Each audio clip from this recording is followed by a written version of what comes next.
Você sabe quem foi Tiradentes e por que ele foi tão importante para a história do país? Meu nome é Priscila Rigada, eu sou jornalista e professora e vim te contar umas histórias. Joaquim José da Silva Xavier nasceu na capitania de Minas Gerais em 1746. Ele era um alferes, um militar de baixa patente e também era dentista, por isso o apelido Tiradentes. Nessa época, o Brasil vivia sob domínio português. E Minas Gerais era uma região muito rica por causa do seu ouro. Em 1750, o rei Dom José I nomeou Marquês de Pombal para ocupar o cargo de primeiro-ministro. Então, além de comandar o território português, ele também comandava as colônias e, claro, isso inclui o Brasil. Sua intenção era equiparar Portugal às outras grandes potências da Europa. E para isso ele decidiu intensificar a exploração no Brasil e um dos seus focos, como era o ciclo do ouro, aumentar o imposto sobre a produção do produto. Foi na sua administração que a questão dos impostos foi reestruturada. O imposto mais importante era o quinto. Como já diz o nome, né? Um quinto, 20% da produção nas colônias era colocada de volta para a metrópole. E esse valor foi estipulado, não era um quinto do que foi produzido aquele ano, foi estipulado esse valor, uma média de 100 arrobas, 1.500 quilos.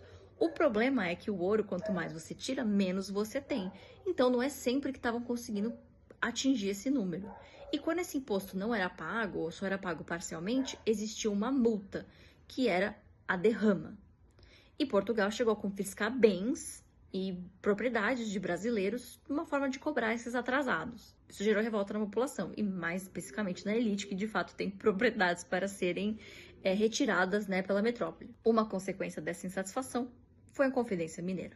Um movimento organizado por intelectuais, militares e outros membros da elite mineira foi influenciado pelo iluminismo e independência dos Estados Unidos. Eles queriam liberar a região do domínio português. O problema é que esse movimento foi descoberto antes mesmo de ser colocado em ação. Tiradentes era um dos únicos membros sem grandes propriedades, era só um militar de baixa patente, ele confessou participação e por isso foi o único executado.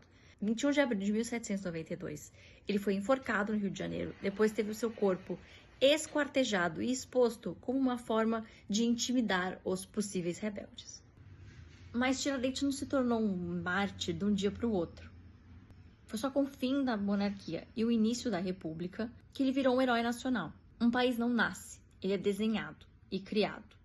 E para isso é necessário o senso de nacionalismo nas pessoas.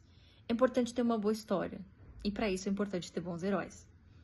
Eric Hobsbawm, um dos mais importantes historiadores que já viveu, argumenta que heróis nacionais são produtos históricos e culturais, selecionados e moldados para cumprir funções ideológicas dentro